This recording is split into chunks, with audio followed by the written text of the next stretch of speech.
Hello everyone. Wanted to talk to you today about a couple of things that I've found with shooting with the GH5. One of the issues that I've found with shooting with the GH5 is the low light ability, the high ISO of that camera is not as good as, say, what I'm shooting with my Sony cameras, the full frame particularly, like the A7S II and the A7R2. I can quite comfortably shoot it up to 3200, but I wouldn't want to go above that. And I've found particularly that the ISO, the perfect ISO if you're shooting at nighttime, is around about 1600 ISO, which is very, very clean. But to get that sort of result, if it's very, very dark, I've needed a different lens than what I had. None of the lenses that I had so far, like the 2.8 lenses, and even the 1.8 and 1.7 lenses, I do have a 1.4 25mm ones, but it's still not fast enough to get down to enough in low light if I'm running into really dark areas, and it's also not quite wide enough. So I've decided to look for a different lens, and after looking around online looking at a number of YouTube videos and researching a number of blogs, etc., I've worked out that this is the lens that I wanted to get, and I purchased it just yesterday. So it's the Voitlander Nocton. It's a 10.5mm and it's the f.95. So it's going to be very, very fast. Now the beauty of this lens is, I'll unbox it with you so you can see what's in here.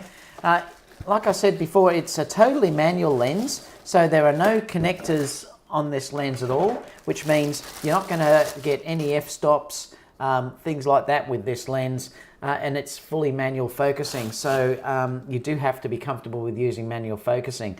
One of the things that I've worked out with the GH5 is that the focusing is incredibly easier. With the focus peaking, which is incredibly accurate, also the screen on the back of the GH5 is also very accurate as well for pulling or getting focus. I'm also using the small HD focus as well, which makes it even easier to get focus if you're using this type of lens. But it's just gorgeous, and the thing is, I'm just going to bring it up a little bit more. The thing with this lens is that it has got clickless aperture, but if you don't want that, you can actually change that by just moving this section here, and it becomes white, and then it's a step one, so you can hear that. So if you're using photography, you can run it that way. I'm going to leave it on the clickless aperture though, because for me, shooting this with video, that's more important for me. And it's beautiful and smooth. Like, this is all metal, so it's quite hefty in your hand, but basically I think this lens would last you a lifetime.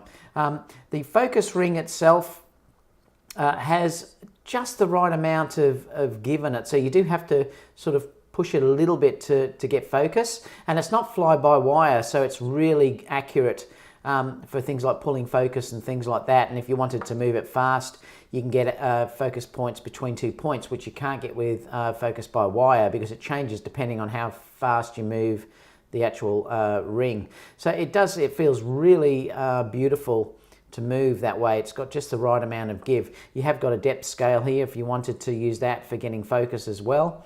The lens itself is a 72mm filter thread, so if I'm going to put NDs on there, I've already got those for my Sony lenses, so that's a great benefit as well. I can use the same ND filters if I want to use NDs on it.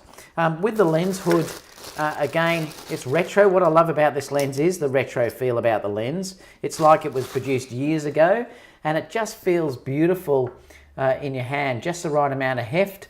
Like I said, I think this would last you a lifetime. So basically, I think this is going to be a solution for what I'm trying to do with my wedding fusion videos that I'm doing, stills and video at the same time. I think this is going to be a great lens for me. It's wide enough that I can capture enough of the environment, and it's also going to be fast enough so I can capture things in very low light conditions, being the 0.95 and the f-stop. So I will do some test shots for you over the coming days or weeks, and I'll show you how it works at night time. From the images I've seen of this online, you get these beautiful star effects from these street lights, and that's without using filters. It's just the way it renders, and it seems to be that it doesn't distort very much at all.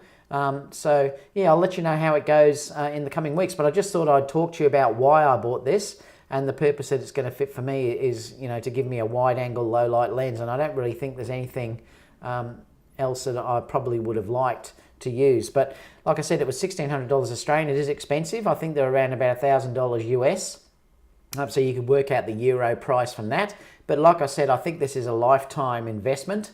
And remember, bodies change, your camera bodies change, but your lenses should last you a lifetime. And I think that this probably will last me a lifetime, and it's just a gorgeous lens. So let me know down below if you have any questions about this lens that you'd like me to test, for instance, anything you'd like me to test.